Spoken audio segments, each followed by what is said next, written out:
Hey, it's Tian again. I just want to go over nutrition. So this is how nutrition is going to work. This is probably the most simple nutrition guideline for a challenge that I've ever put up, and the easiest to progress. And I'm very excited about this. I worked really hard and working with several other experts to get this. So what we're gonna do is that we're gonna put nutrition in through four tiers. So you're gonna see three of them: tier one, tier two, and tier three. So you can see this in the sheet that we hand out. Okay, the fourth tier is an advanced tier, and I didn't put it here because that's gonna be for me. If you're gonna get to the tier four, I'm gonna put you on an advanced program, and that advanced program is gonna determine which program we're gonna use is determined by what you're doing now and your lifestyle, so that's why I didn't put it on. Okay, so what we're gonna do is we're gonna use your palm as a way to measure food.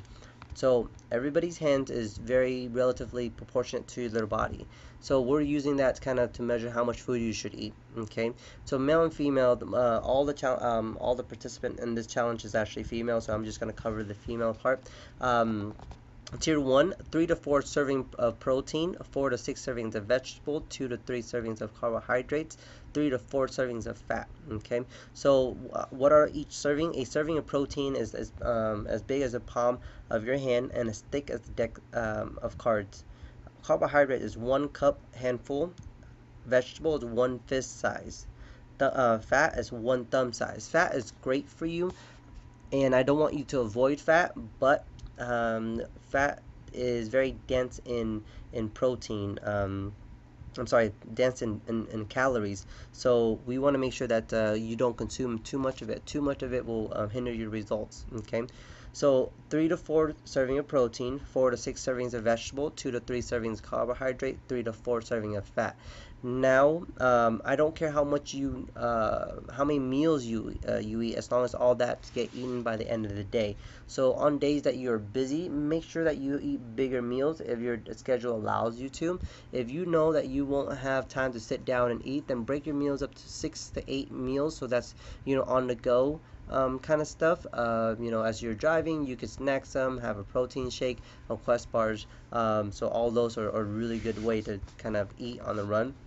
And also, have salads, hard-boiled eggs, Greek yogurt, and so on. So that's tier one, and then tier two goes a little easier. Just now we're going to take a little bit more away from your carbohydrates and a little bit more from your fat. So again, that's tier one. Everybody should start on tier one unless I tell you to. I am gonna review every weigh in to make sure that tier one is what is gonna work for you. Most of the time, I'm gonna say that it will be. Now, if you're already eating like tier one, I want you to start at tier two.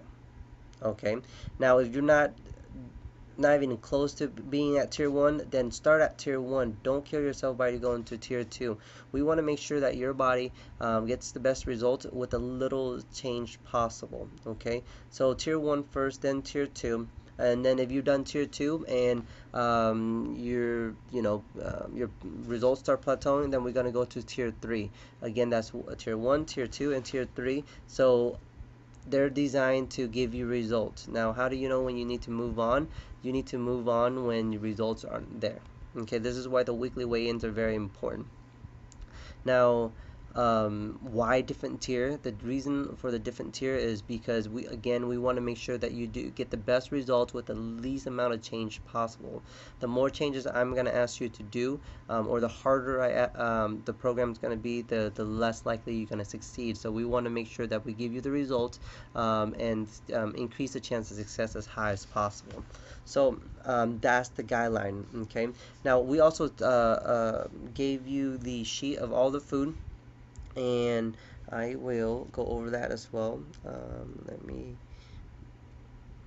Okay, so this is all the food that we recommend, and I think that it's best if you stick with this because they're all here and they're all the proof. There's a lot of stuff that's not on this list that's good, but if you want to eat them, let us know so that way I can approve them. Okay, so protein, carbohydrates, vegetables, and healthy fats.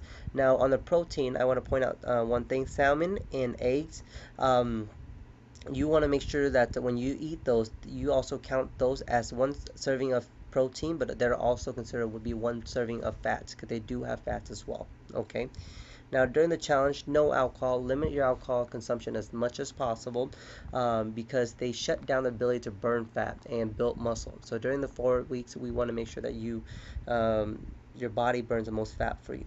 Okay, stay away from processed food, soda, white flour, white sugar, and anything in the can. There's a few things in the can that are good, but for a rule of thumb for this challenge, just stay away from all of them. Okay. Um, Condiments, you want to stay away with condiments that has a lot of sugar and fat. That's how you kind of sneak in a lot of fat and sugar without knowing is those condiments. Like barbecue is really high in sugar, so just be careful about that. Some substitutes for stuff that you might be doing now that the substitution will help is regular cow milk with almond coconut milk. Um, if you never try them. A lot of people like them. Unless you're allergic to nuts, then go with coconut milk. Okay. Stevia and agave is a great way to sweeten your drinks rather than just sugar. There is a lot of studies now that talk about how bad stevia is for you. The study is still inconclusive, so I want you to make sure that you just don't drink stevia with everything you have or every chance you get. Switch it between stevia and agave, and limit that as well. Carbohydrates. There's good carbohydrates and there's bad carbohydrates. Bad ones are the processed one, bread, pasta, tortilla, and the non-processed one are quinoa, potatoes, bean, lentils. And again, you could go back to the list of carbohydrates that we gave you. Pretty much, rule of thumb: if it grows from the ground, you wash it, cooked it, and you could eat it. That's great. Like for example, potatoes. Picked it from the garden or from farm, wash it, cook it, eat it, done. Where bread, we have to get the grain, we have to process it, we have to make it into bread, and then you get it from the store. So make sure again that they're more non-processed as possible. Okay. Nutrition myths, just look through them. Just make sure that don't let these myths fool you. Fat makes you fat. It really doesn't. It helps you burn fat. So we just want to eat fat, but want to don't overeat them as well. Eat late makes you fat. It doesn't. So by the end of the day, and you're like, I have been a busy day and I did not eat all the all the food that I should. Make sure that you do. I don't care how late it is. You need to eat that. Okay. Um, if you eat well all week, I could have a cheat week. The problem with cheat week is then you look towards for that, and it kind of holds you back from succeeding in the long run. So make sure that when you are cheating, they're more of a of um, meals that you can slack off, meaning that you could eat more of those food rather than bad food. So don't like, hey, it's my cheat meal, I'm gonna eat a bowl of ice cream. It's my cheat meal, I'm gonna have a little bit more protein, a little bit more of this, maybe a bite of this and that, but not a whole cheat meal. So you can slack off, just don't cheat. Okay. Diet food versus diet food or non-fat food diet, like diet soda, non-fat cream, non-fat uh, milk, low fat peanut butter, all those that are advertised to help you lose weight and lose fat. 90 to 90% of them are worse than the regular food. Only about 5 or 10% are actually supposed to help you. Like unsweetened almond milk is good. Again, make sure that you don't buy into the whole label that tricks you to consume it and is actually worse off for you. And the last sheet is just a fast food cheat sheet that I put together. Some of the stuff that some places or actually some of the places that I go to actually all these places are places I go to personally. They're around Cyprus and La Habra where our facilities are. So um, I eat there personally on weekly basis. So that's what the list of food is. Okay, so again, take a look at it. If you have any questions, just email me nutrition.fitbody@gmail.com. So I will go over some samples, sampled meal plans. I get a lot of that. Is that, hey, can I get a meal plan? The only reason with me, bad, not reason, the only good thing about meal plans is that you don't have to think about it. But the bad thing about it is that you don't learn anything, and you don't you start depending on it. So when something goes bad, you just don't know how to adjust it. So I make some example meal plans here, so that way you kind of know how to do it. Okay. So tier one, I actually did it. Now I did it for 4 meals. So again, if you're doing 4 meals, just increase it so that way you hit your daily numbers. Okay, so this one I have 3 eggs. Again, 3 eggs is 1 serving of protein and also 1 serving of fat as well. Okay, 2 chicken apple sausages. Those are proteins. So you have one. Um, and then chicken apple sausages, and there's 2. Okay, 1 chicken breast, that's 3. 1 serving of lean beef, that's 4, and a chocolate protein powder, and that's 5. Now protein powder, I just want to go over this protein powder. I want to make sure that protein powder, if you do it on a day that you work out, you need to make sure you should not count that towards your numbers. On days that you don't work out and you take them, then you could count that as your source of protein, and count them. Okay, so those are examples. Okay, tier two.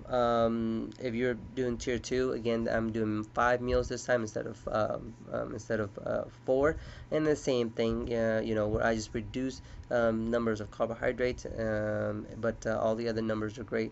And this tier that I made is actually for males, so the numbers are a little higher, but you kind of get the idea. Okay. Last thing I want to talk about nutrition is your supplements. There's 4 supplements that I highly recommend. I want to go over the most important one first that I think that you need. That is the omega-3s and the multivitamins. No matter what, you need those 3. Omega-3s allow you to get your essential fatty acids. Essential mean that your body can't get it, they can't make them, so they have to get it from an outside source. So you need that. Okay, for fat loss, premium fat loss, we need anywhere from 25 milligrams to 5,000 milligrams per day. Okay, that's 2.5 grams to 5 grams. So we definitely want to make sure that you take that. Now we sell the BioTrust at our facility. They're equivalent to 2,300 milligrams. They're pretty close, and that's good. You can take liquid form as well. And liquid forms also contain more. I will stay away from stuff that does not have that many grams or milligrams, because you're just gonna end up taking um, multiple servings a day. I know Costco is about 1,000 or 800 or maybe even 1,200 milligrams per day, but you probably take 2 servings per day to meet the minimum requirement. Okay. So that's omega-3s. Multivitamin is awesome. It allows your body to make sure that it operates efficiently and effectively. You normally get that through fruits and veggies, but in this challenge we're limiting on how much fruits you need to eat. And during your regular lifestyle, most of us, including myself, don't eat enough varieties of fruits and vegetables to get a complete multivitamin. So make sure you take them, and make sure that you take the powder form, not the pill form. So if you're taking pill right now, finish it and switch over powder form. We sell that at our gym as well. The pill, the problem with it is it has a coating on it from the pill. By the time your body actually break down that coating, your body absorb it way too late in your digestive system, and this is why you usually kind of pee them out. And this is if you're taking pill form, multivitamin pill form right now, you will notice how when you pee it's kind of a neon green color, and that's just because your body kind of absorbed it too late, and you kind of just pee it out. So the way you could get around that is grab a pill, grab a mallet or a hammer, and just break it in half, and then take it. By breaking the coating in half, your body digests it faster, and you realize that you won't pee out a lot of it. Um, So and then those are my two one that I recommend every day.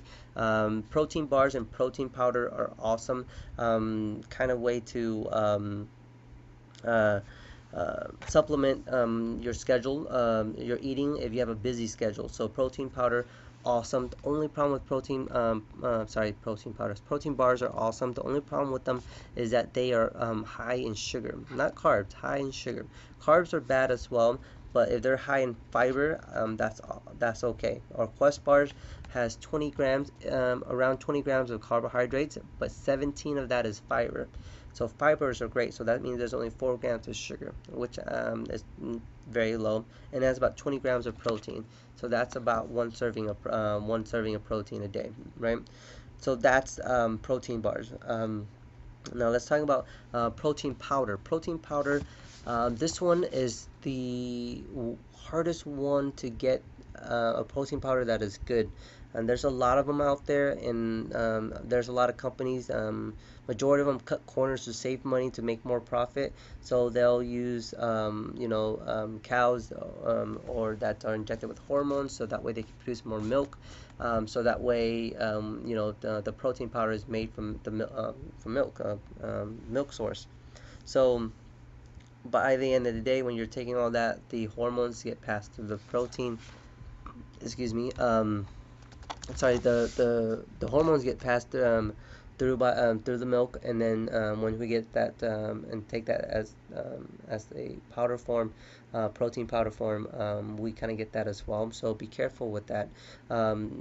The one that I list here, the Swig protein, the BioTrust, and the ProGrade, all three of this are hormone free. They use a really good source of protein, and they don't cut corner on the source of protein as well. So that way you're not, you don't get bad side effect down the line. And if you're a vegetarian or vegan, or you like a plant-based protein better, Vega protein is my favorite. Vega protein and my Vega protein bars are also all great. You can order those on myvega.com. If you have any questions, again, please email me at nutrition.fitbody@gmail.com, or just Facebook us.